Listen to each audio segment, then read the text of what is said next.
فرشتے رشک کرتے ہیں، بلکہ فرشتے رشک ہی نہیں کرتے۔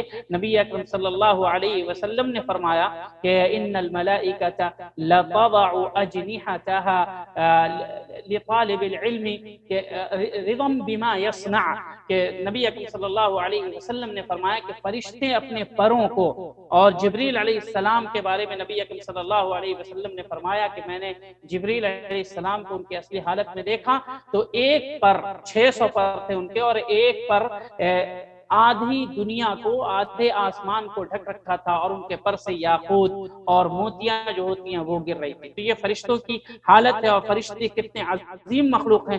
اللہ رب العالمین نے طالب علم کی عظمت کے لیے، جو اللہ کے دین کو سیکھتے ہیں ان کے لیے اللہ رب العالمین نے فرشتوں کو بھی مسخر کیا ہے کہ یہ اتنا عظیم کام کر رہا ہے، جب یہ راستے پہ چلے تو تم اپنے پروں کو بچھا دو۔